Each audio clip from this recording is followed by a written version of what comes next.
SCP-001 es una historia de O5. Buenas tardes, doctor. No, no se levante. Y sí, soy quien cree que es. No hagamos de esto más de lo que es. Usted sabe mi número, y yo sé tanto de usted como para hacer un duplicado tal que ni su madre notaría la diferencia. No, no es una amenaza, es solo la verdad. Ahora, en lo que respecta a nuestro asunto, parece ser que se ha topado con algo por encima de su nivel de autorización. Bueno, no, toparse no es la palabra correcta. ¿Indagado? Quizá. Y usted ha llegado al punto en que indagar más puede hacer que termine con heridas de bala bastante letales. Esto sería una situación bastante lamentable, puesto que usted es un gran investigador. Por lo tanto, estará por recibir algo que muy poca gente en la fundación tiene oportunidad de recibir, una explicación. Sí, fuimos alertados cuando usted comenzó a investigar sobre SCP-001 por primera vez. Todo investigador que ha estado por aquí por un tiempo lo hace. La mayoría de ellos se sienten satisfechos cuando descubren el ángel con la espada flameante, está oculto bajo suficientes niveles. Pero luego empezó a investigar sobre la fábrica, ahí es cuando supe que no se detendría. Así que aquí está, simple y sencillo. La fábrica es SCP-001. Pero eso jamás será registrado. Es una decisión que tomé durante la creación de la fundación, y es una decisión que sostengo. Ustedes investigadores son demasiado curiosos. No estoy seguro qué me aterra más. El que jamás entenderemos la fábrica, o que algún día lo hagamos. Ah, claro, estoy seguro de que está ansioso de saber más. La fábrica fue construida en 1835. En aquel entonces era conocida como Fábrica Anderson, llamada así por James Anderson, un industrialista bastante adinerado. Fue construida diremos que, en Estados Unidos, y era la fábrica más grande de entonces, con 1 milla de ancho, 3 pisos de alto, y una torre especial de 7 pisos en la puerta delantera, que servía como hogar de Anderson. Fue diseñada para ser la mejor fábrica de todos los tiempos, capaz de encargarse de todo, incluyendo el alojamiento de sus trabajadores. La gente podía nacer, trabajar, vivir y morir, todo sin necesidad de abandonar los confines de la fábrica. Y vaya que trabajaron. Trabajaron en todo lo que se le pueda ocurrir, desde cría y matanza de ganado, hasta textiles. Ahora, nadie sabe si realmente James Anderson adoraba a Satán. Es igual de probable que siguiera alguna clase de dioses paganos. Lo que se sabe es que él era muy preciso en la construcción de su fábrica, y en la colocación de la maquinaria dentro de ella. Algunos sobrevivientes afirman que el piso estaba grabado con símbolos arcanos, que eran solo visibles cuando corría sangre por ellos, pero, los sobrevivientes afirmaban muchas cosas. Lo cierto es que Anderson generó su fortuna con la sangre, el sudor, y algunas veces las partes corporales de las clases más bajas. Sus diarios indicaban que él los veía como algo menos que humanos, puestos en la tierra para no más que servir a su voluntad. Por supuesto, en aquel entonces nadie sabía de sus predilecciones, por lo que la gente corrió hacia la fábrica. ¿Un lugar en donde trabajar y vivir al mismo tiempo? Por supuesto que la gente iba a querer entrar. Olvide las largas horas, las condiciones de trabajo, el sádico personal de seguridad, y todo lo demás. Los trabajadores eran forzados a trabajar durante 16 horas todos los días, a excepción de los domingos, del amanecer hasta el ocaso. Los trabajadores no recibían habitaciones individuales, en su lugar compartían cuarto con otras 8 personas, durmiendo en turnos de 3. La atención médica era inexistente. Si alguien sufría alguna lesión en el curso de sus labores, algo bastante frecuente, se esperaba que siguiera trabajando. Cualquiera demasiado herido como para continuar trabajando simplemente era arrastrado hacia afuera por los guardias, y jamás se volvía a saber de él. Durante 40 años, la fábrica Anderson produjo toda clase de cosas para el público. Carne, ropa, armas. Ignore el hecho de que la carne pudo haber contenido humano. O que las armas fueran forjadas en sangre. Es más, ¿qué importa si la ropa era teñida en? Usted entiende. Los rumores se filtraban, pero los productos eran demasiado buenos, así que ¿para qué preocuparse? Hasta que alguien salió. Jamás llegué a conocer a la valiente mujer que logró escapar, pero llegó a citarse con el presidente Grant y, en 1875, solicitó de mis servicios. Por aquel entonces yo era, bueno, no importa. Digamos que yo era un militar, o algo así, y que mi gente era igual. 150 de los mejores hombres y algunas cuantas mujeres, que recibían trabajos que no cualquiera podía realizar. Nos encontrábamos deshaciéndonos de algunas resistencias de los confederados, y algunas de las terribles cosas que encontrábamos en el sur. Así que hicimos algunas investigaciones, no nos gustó lo que vimos, y decidimos entrar, listos para lo que se pusiera en nuestro camino. La verdad no recuerdo muy bien lo que pasó esa noche. La mayoría se encuentra revuelto en mi cabeza. A veces tengo destellos de gente encadenada a las líneas, algunos vivos, algunos muertos, y vaya que era difícil distinguir los unos de los otros. Niños trabajando bajo las máquinas, la mayoría de su carne arrancada de sus huesos por las grandes ruedas y engranajes. Y lo demás, no, estoy bien. No había pensado en esa noche desde hacía mucho tiempo. Los guardias no fueron mucho problema. Pero luego aparecieron las creaciones de Anderson. Él había tomado a los trabajadores heridos y, bueno, experimentó con ellos. Hombres, si es que podrías llamarlos así, con múltiples brazos cosidos a sus cuerpos, algunos de ellos combinados con animales, horribles monstruosidades venidas de las peores pesadillas. Seguían viniendo, oleada tras oleada de horribles criaturas. Perdí mucha buena gente esa noche. Luego encontramos las fosas de reproducción. Niñas hasta de 8 años, encadenadas a las paredes, forzadas a ser no más que, disculpa. Aún ahora, más de un siglo después, los recuerdos me hacen ver rojo. Cuando por fin encontramos a Anderson encogido en su oficina, lo colgamos desde la ventana de su torre, con sus mismas entrañas. Durante todo el tiempo continuó pronunciando blasfemias de las que no quiero pensar realmente. Nos tomó una semana limpiar ese lugar, liberar a los trabajadores, eliminar las cosas que encontrábamos en los sótanos y en los cuartos oscuros. Recuperamos las cosas que encontrábamos útiles, las almacenamos en una casa cerca de la entrada, intentando encontrar un sentido a todo esto. Esa noche, 150 de nosotros entramos a ese infierno, y solo 93 salimos. Para el final de la semana, solo quedábamos 71. Pero las cosas que encontramos allí, Dios mío. Bueno, ya has estado en la fundación un buen rato, no te parecerían tan impresionantes, pero encontramos pistolas de juguete que disparaban balas reales. Un yoyo que podía despellejar a cualquiera que lo tocara, martillos que solo funcionaban en carne humana. Una raza de caballo esquelético que corría más rápido que lo que habíamos visto jamás. Mantos que parecían tejidos de la misma noche, y que permitían a los hombres entrar a una sombría dimensión que, perdón, me desvío del tema. Encontramos herramientas, tanto asombrosas como horribles. Y nos enfrentamos a una decisión.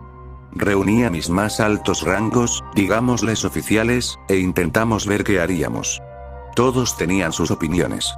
El capellán, él perdió un poco la cabeza. Insistió en que estos objetos eran milagros enviados por Dios, reliquias sagradas que merecían adoración. Marshall y el pequeño lamebotas de Dawkins pensaron que podríamos hacer una fortuna, produciendo y vendiendo las cosas al mayor postor. El indio al que llamábamos Bass, por su profunda voz, él llamó estas cosas una abominación, declaró que debíamos buscarlas y destruir todo lo que pudiéramos encontrar. Y Smith opinó que lleváramos todo al presidente. El único con una verdadera opinión era el viejo pero nunca dijo gran cosa de todas maneras. Discutimos por horas, días, tratando de resolverlo. Yo pensaba que estábamos en una mina de oro, sí. Pero pensé que podíamos usar estas cosas, estos objetos, para cazar algunas de las terribles cosas que encontrábamos en el sur, los otros monstruos que habitaban este mundo, y usar esta fábrica para el bien, como un lugar para contener estas cosas, buscar una manera de que trabajaran en servicio al hombre, o al menos protegerlo para que no tuviera que lidiar con ellas. Imagino que sabrás qué es lo que sucedió después. El capellán huyó durante la noche con sus devotos, llevándose un par de pequeños objetos con él. Expulsamos a Marshall cuando lo encontramos, abusando de su autoridad. Prometió que obtendría venganza y el mierda de Dawkins condujo al resto de su grupo con algunos de los objetos más valiosos.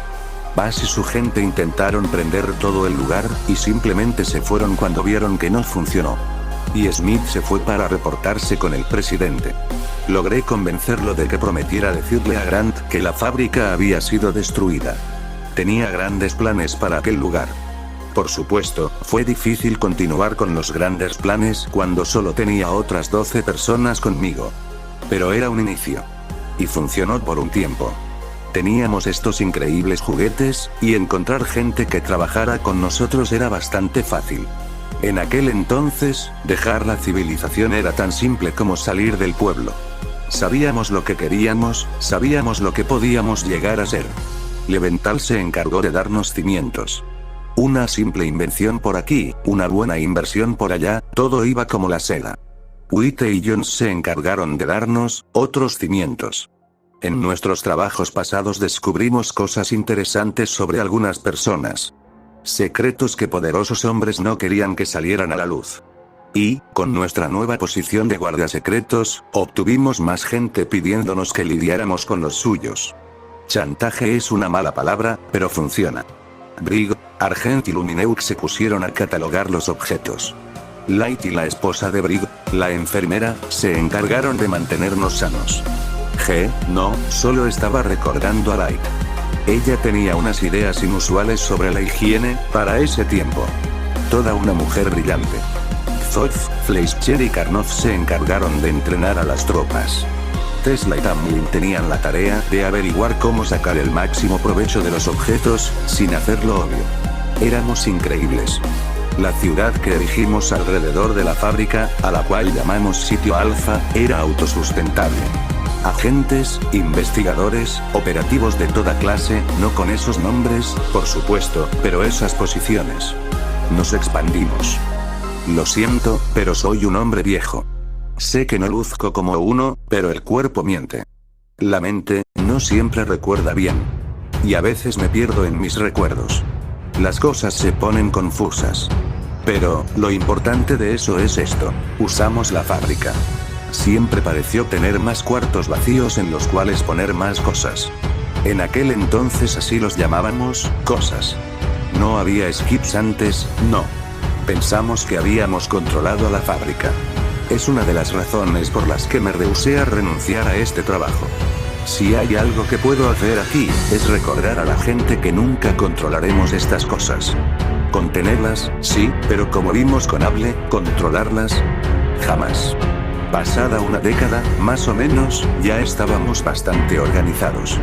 Los 13 originales éramos llamados por números, no nombres. Sabíamos cómo hacer que las cosas funcionaran.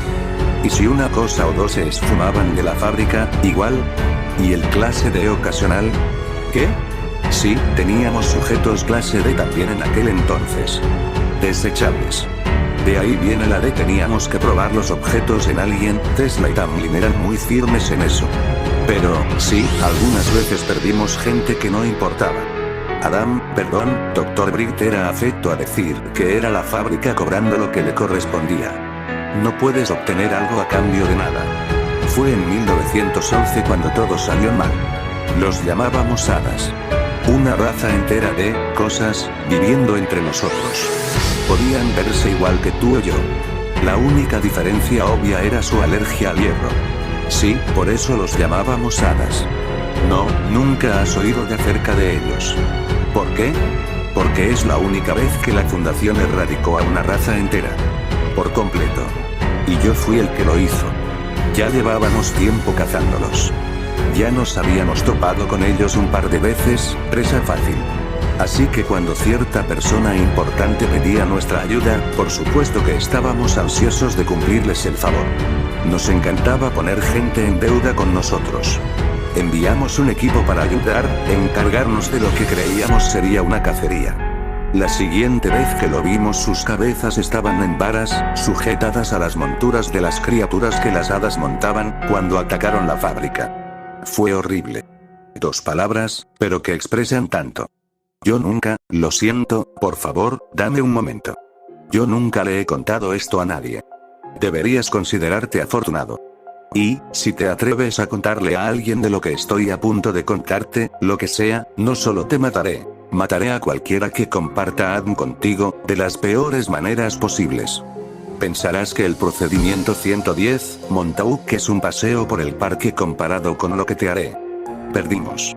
Esas cosas vinieron, y nos erradicaron.